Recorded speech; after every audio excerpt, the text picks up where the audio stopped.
Hey everyone, Jennifer Lee Chan here. Thank you so much for watching and tuning into my YouTube channel.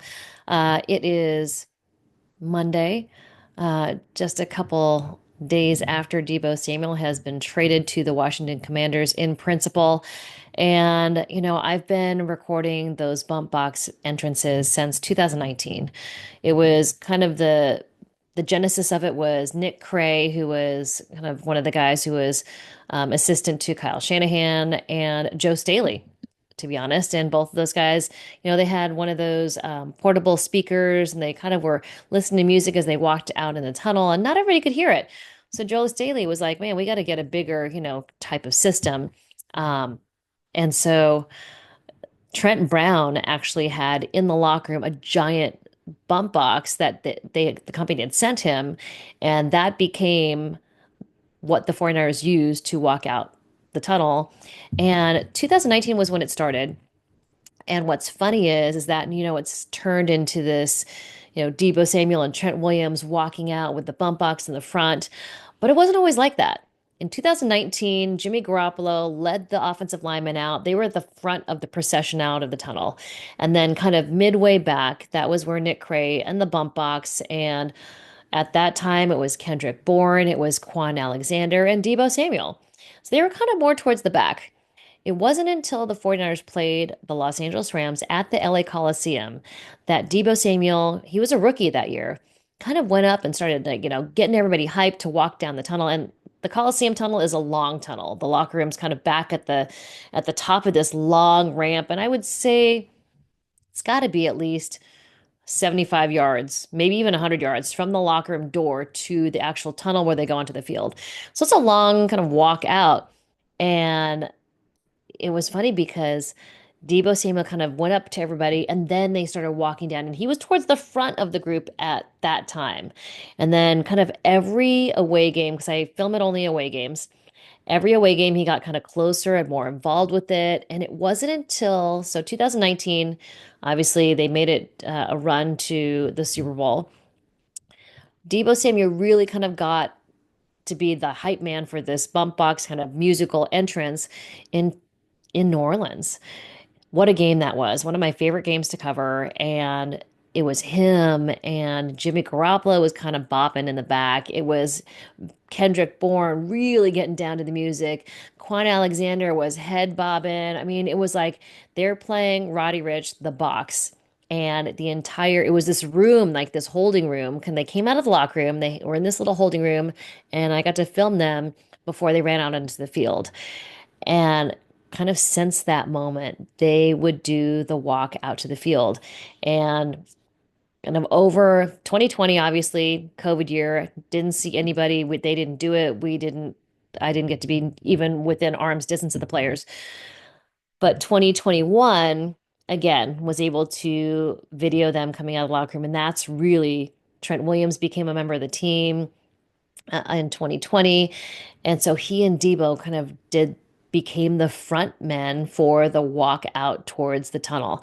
And so 2021, two, three, four straight years of the two of them whenever they were healthy. Sometimes when Deebo wasn't healthy, he would still walk them out. Trent Williams, when he's been injured, it's been an ankle, so he's not walking out onto the field with the team. But it has really been for the last 4 years, Deebo Samuel and Trent Williams. So let me know if you'd like me to post a lot of them up here. Just kind of in honor of Deebo Samuel and the era of his time with the 49ers. I do think he's going to have a great, kind of second half of his career or second act to his career with the Washington Commanders. Jaden Daniels is a really good quarterback. It's a team that's on the rise. Adam Peters knows Deebo Samuel in and out, knows what motivates him, what he needs to do to be healthy and fit for the beginning of the season.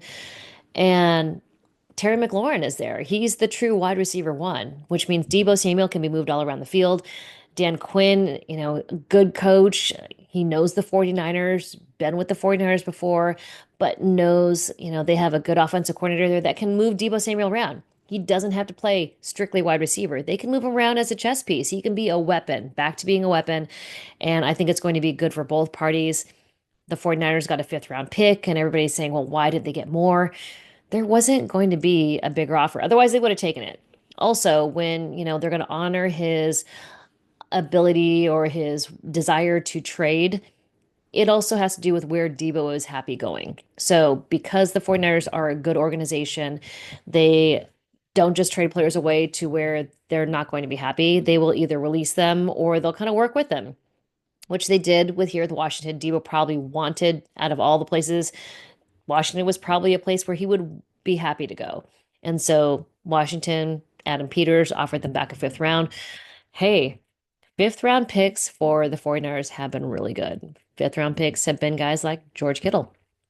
So it is a really good thing to have a nice, solid fifth round pick. They didn't have one because they took that away for that accounting error that they had for one of their players. It was a wide receiver. Regardless, um, they are going to have to add a wide receiver in free agency. They need to get a veteran presence in there. Yes, they probably will draft a wide receiver as well. There were a couple that I met at the combine that I know that they had meetings with. So I know I was going to post some of those. I didn't because we got into the whole Deebo Samuel thing. But looking at some of the wide receivers that are free agents, Keenan Allen would be a perfect fit. Stephon Diggs is coming off ACL, so he's not going to be a guy that the 49ers pick. But Keenan Allen is a guy who's a veteran guy, really good route runner, great hands. He's a guy that could be a really solid target for Brock Purdy. You've got guys like um, Robert Woods is a guy who was in Houston last year, and these guys all talk. That's the one thing that happens at the combine. So I'm betting, you know, John Lynch met up with D'Amico Ryans at some point. Hey, how is Robert Woods looking? Is he healthy? So all those things can happen. Those talks can happen. Um, I do think a guy like um, Juju Smith-Schuster is a guy. I don't think it's going to be anyone big. I don't think it's going to be someone like Devontae. I just don't think it's going to be someone like that. But there are some guys. Trent Sherfield is a guy who is a veteran. He's been with the 49ers before. They could bring him back. Um, there's a decent amount of guys. Tyler Lockett from Seattle is a guy. Cooper Kupp is not a free agent yet, but he could end up being one. The Rams could release him. He's kind of got a little bit of tread left on the tires. But I think they do need to bring a veteran presence in. They can't just have another two young wide receivers. I know they want Jacob Cowing to, take that next step and be more involved in the offense. He didn't have a whole lot of chances last year. Maybe Chris Conley is a guy that they bring back, but I really thought that maybe, Chris Conley had his chance at the end of the season, and if they were going to give it to him, I think they would have done it last year, but we'll see.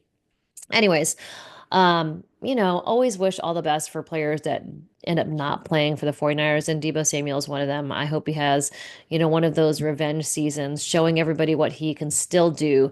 And in a really good system like the Washington Commanders, I think it's possible.